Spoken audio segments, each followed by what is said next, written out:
So you didn't like the hook from my previous video and you think that my singing was cringy. Okay, so you're not getting a hook in this one. Wait. Welcome to The Big Puzzle. In this podcast we explore the subtle connections between science, religion, politics, economics and history.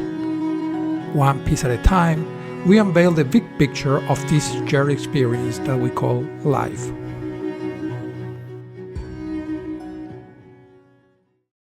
So I was more surprised and disappointed with the performance of the video about how computers work and transistors and everything. I thought that people would find that interesting, especially because we rely on computers on pretty much everything what we're doing. And also I think that knowledge would become useful when the singularity bulb finally arises or manifests itself. But well, so let's change the topic a little today. Let's talk a little about ants. Ants and commandments. How to connect them? Well, to start with, let me tell you about something that a professor told us when we were taking a class back in college about foundations. Right, I'm a civil engineer, and well, one of the most important parts of the building is basically its foundations. If you mess up there, you can't solve it in any other way. So this professor told us about something surprising that had happened, that some people were tearing down a very old building, and when they got to the foundations of the building, they found out that under the foundation there were some ant colonies. And basically the ants had removed most of the soil under the foundation, and theoretically, for engineers, the remaining soil, the density of that soil was not able to support the load, right, to take the stress from the structure. So when they look at that colony, they found that the ants basically had built a structure in soil that follow what we call a stress bulb. So basically they created a whole structure of soil that could support, and all the rest was kind of empty. So the speculation back in the day was, okay, well, what's going on here? Are ants really, really smart? Can they, do calculations and create structures that the most experienced engineers cannot? What's going on? Are ants just aliens starting out from below and building their whole empire under us? And when they manifest, well, I would probably be saying the famous quote, "I for one welcome our new insect overlord." If you didn't catch the reference, never mind. But I kept thinking about that, and this was before the time of internet, so I couldn't really find that study, or I never could. I tried several times, but I trust that my professor was,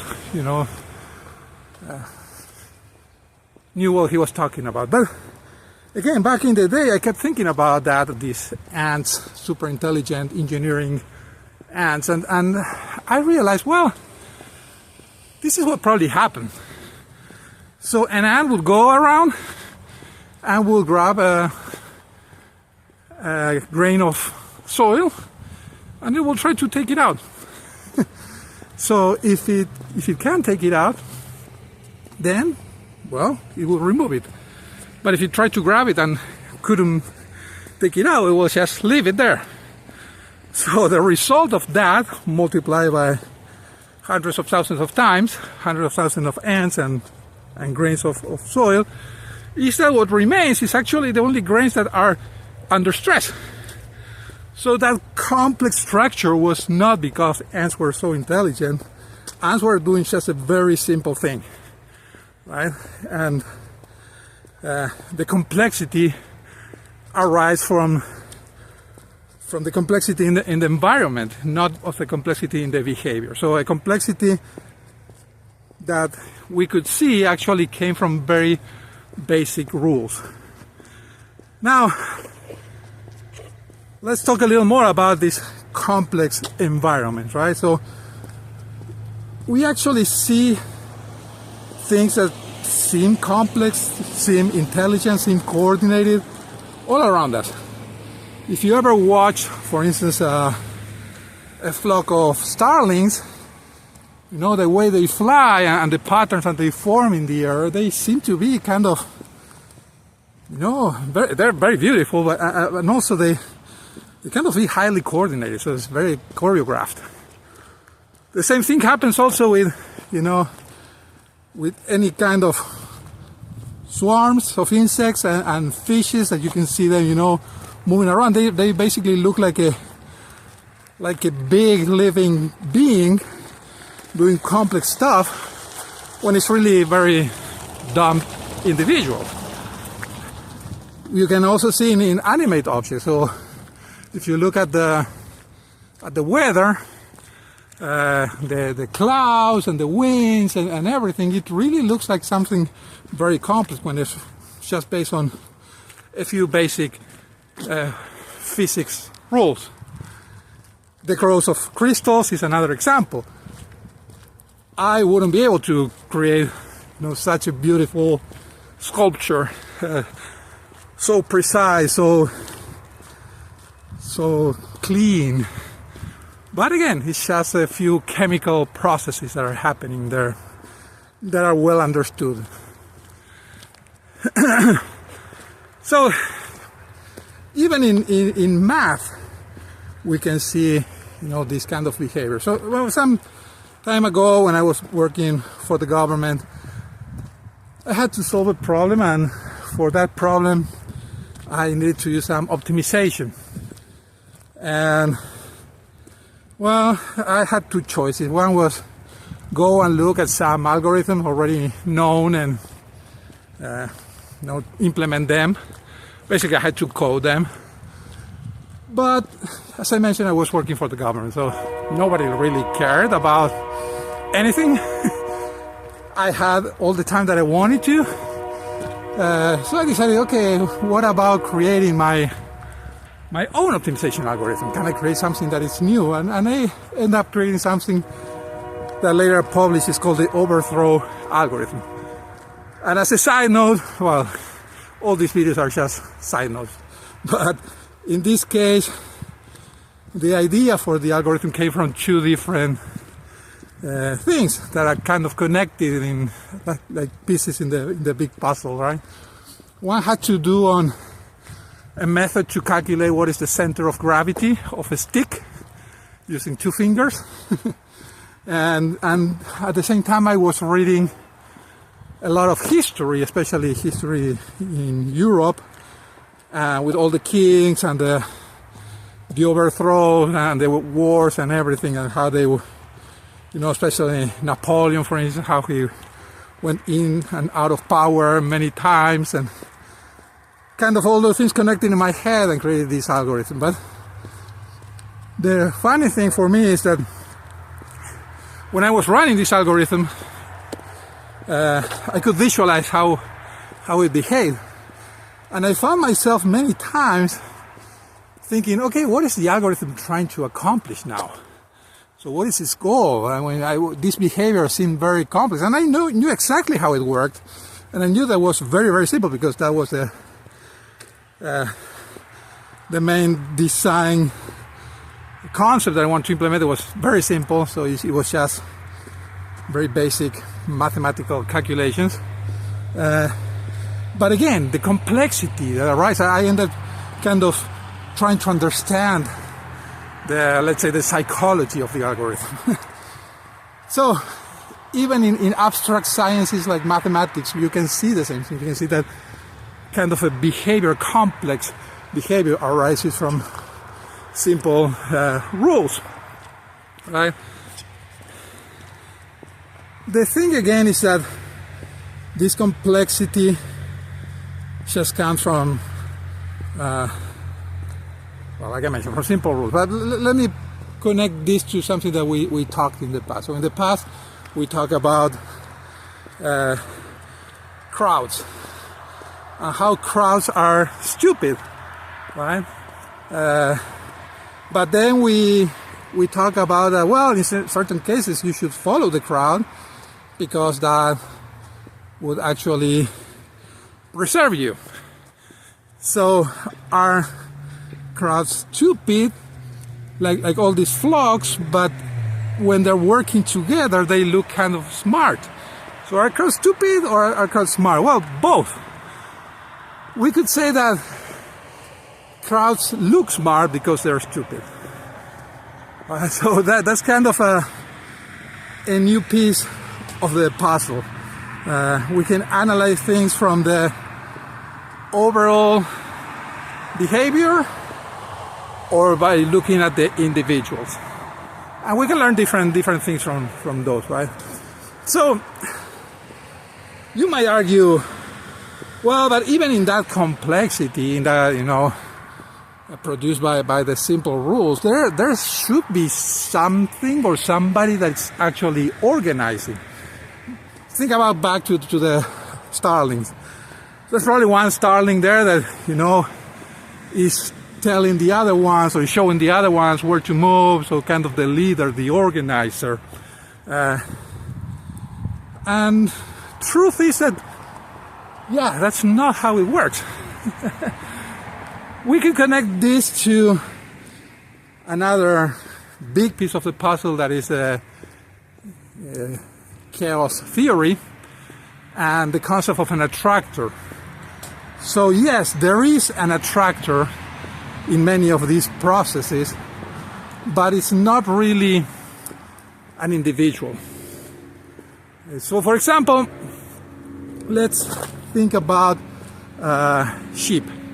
So sheep as well, you see them running around in flocks, and people who studied that, they realized that, yeah, the movement is not just random. At a certain point, they could identify which sheep was actually leading the herd. But the surprising thing is that sheep was not different than the rest in any significant way. He was not a special sheep with special influence or charisma or whatever. It was just a random sheep. And out of the blue, another sheep. So the attention will shift to another sheep. And then all the other sheep will start following that other sheep. So how does that work? They didn't have an election, they didn't, discuss it. They just shift their attention from one leader to another. And the theory behind that is basically that there are no leaders. So people who believe that they're leading, they were just in the right place at the right moment. Well, or the wrong place and the wrong moment, depending on how you see it. And that's how they become leaders. So leaders are just a manifestation of the crowd. They're not shaping the crowd. So we could say, well, Mussolini created fascism. But it's more likely that fascism created Mussolini. Right? So why Mussolini? Because he was there at that time in that place. But could have been anybody else. So and also, again, based on the crowd, on the simple behaviors of the crowd, they could switch to another leader really fast. And we've seen that in history over and over. When something happens that, the crowd decides to follow somebody else, right? So let's talk a little about some of the things that we can learn from this. I mean, more practical things. First of all, if you're an atheist, you could say, well, this is a strong argument against God.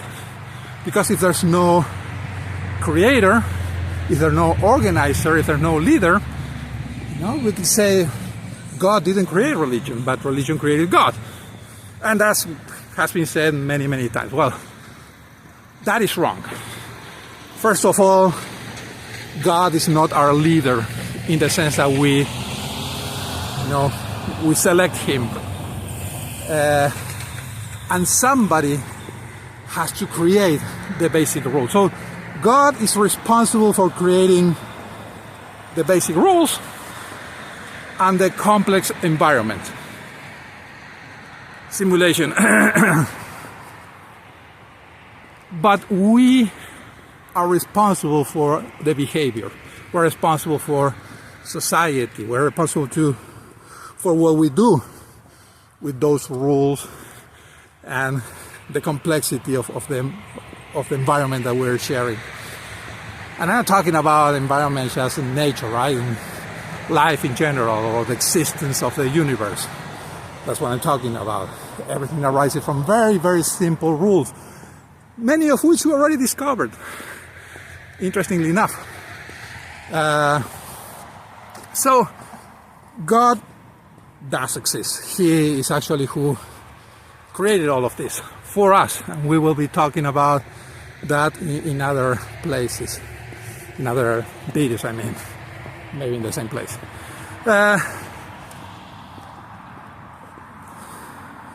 So, as a conclusion of all of this, where do we as humans fall in all of this? Are we just ants following simple rules? And, all the complexity that we see around us is just the consequence of us following those simple rules? Well, again, yes and no. Yes, because, we're simpler than we think that we are.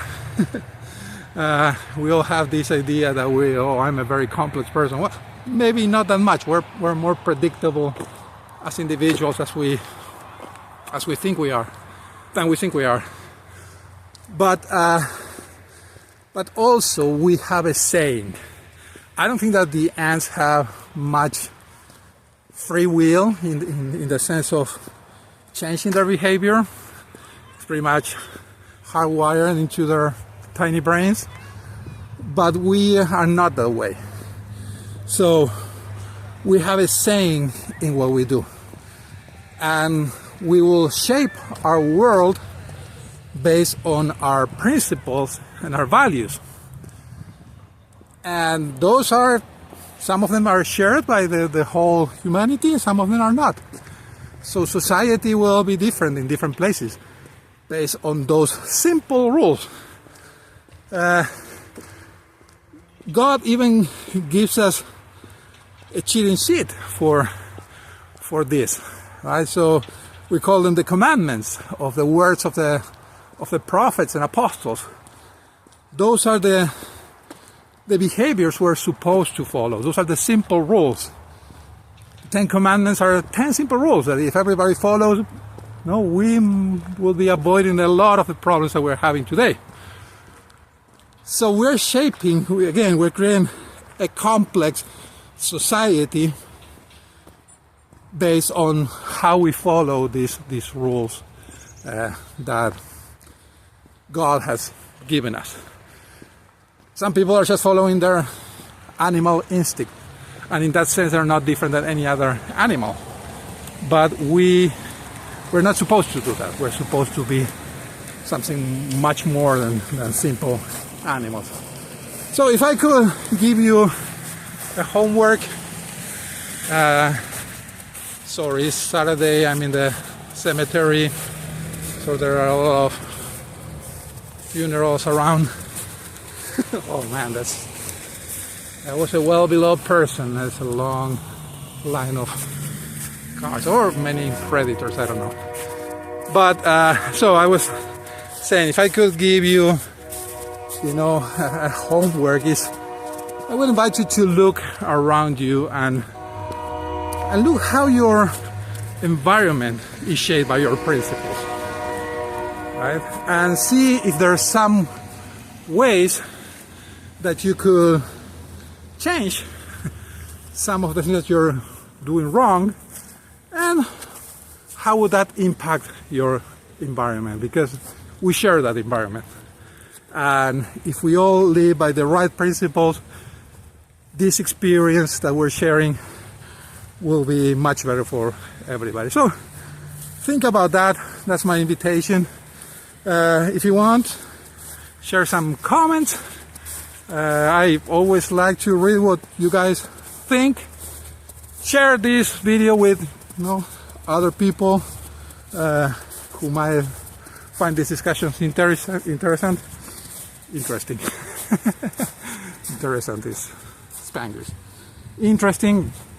And like it if you liked it. And you can always subscribe as well, so you know when I'm posting new videos. Well, that will be it for this one. So hope to see you in the next one. Bye.